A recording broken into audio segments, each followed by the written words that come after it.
Hello, my name is Annabelle Rabinowitz, and today my speech is on how to understand the basics of sight reading. Because this is a demonstrative speech, I will be demonstrating how to do so.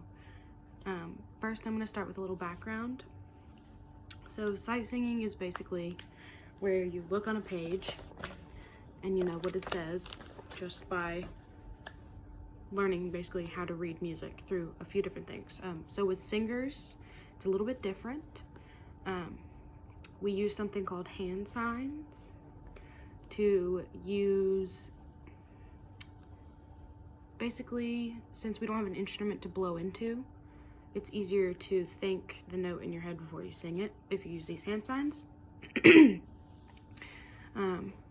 We still use them today. I'm a music student, as I'm sure you could have guessed, so I still use them today. I've been taught them my entire life, and I'm still taught them in college, and the more that I learn about music, the more I learn about the hand signs.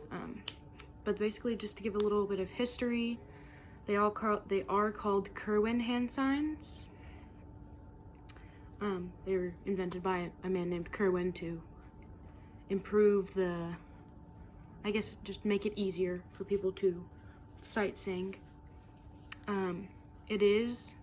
So sight reading in general is based off of a basic solfege system that we still use today, and that solfege was created by the same person who invented our common note system for reading music. So the same person that invented this invented basically what regular non-music studying people would probably know as the do re mi's, and his name was Guido di Arezzo, and he is an Italian man, as you can probably tell. A little bit more about the Kerwin hand signs. You can base them off of either a fixed, which means steady, it does not move, or movable do. For the purposes of this demonstration, I'll be using the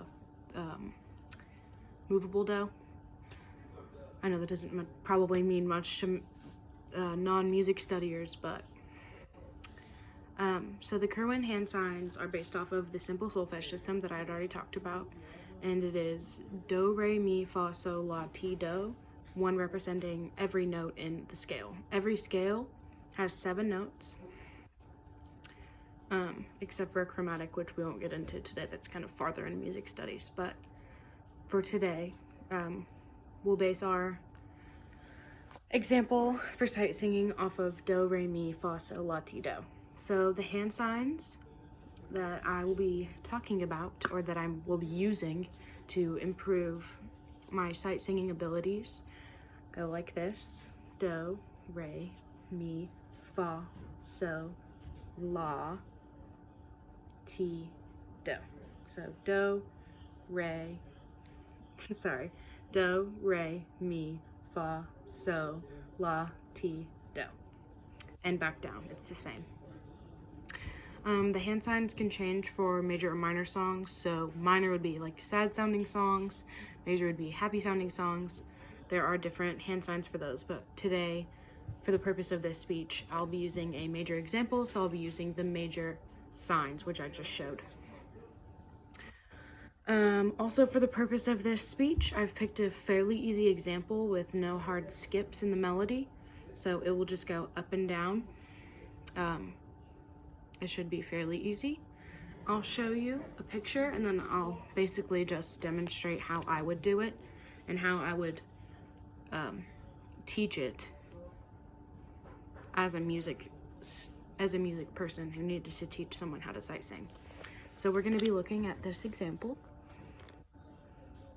I know it's backwards, I'm very sorry, but for the purpose of this, we would go through, and you would say, or I would say, since I'm the teacher in this example, I would say that first you need to look it over and make sure you know what you're looking at. So for this, we've got, we would write out the solfege, the do, re, mi, fa, sol, la, ti, do, under every note. And then we would go through with hand signs and assign them to each one to make it just a little bit easier to do it. So we'll start by doing that. And I'm just gonna sing, so I'm very sorry, but it'll be do, re, mi, fa, so, fa, mi, re, do.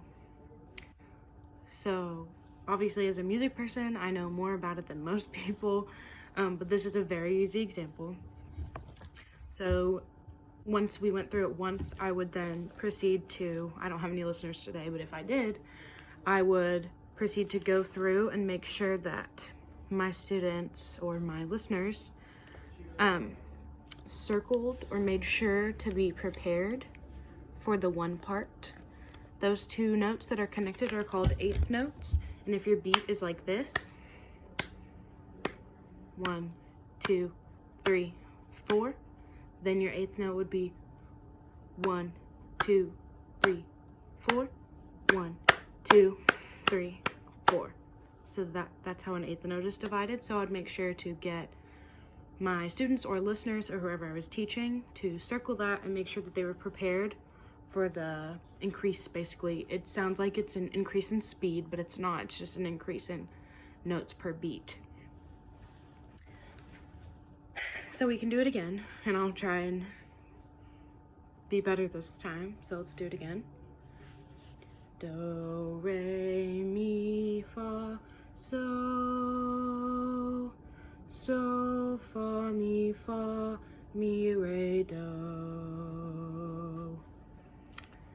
So yeah, that is the basics of how to sight sing. I know it's kind of smushed all into 8 minutes, but if I was teaching extreme beginners, that's how I would do it.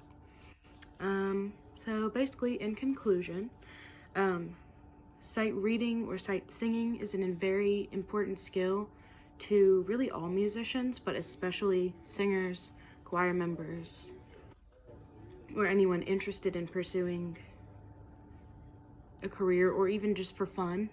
It's a very helpful tool. I've used it since I was a little kid.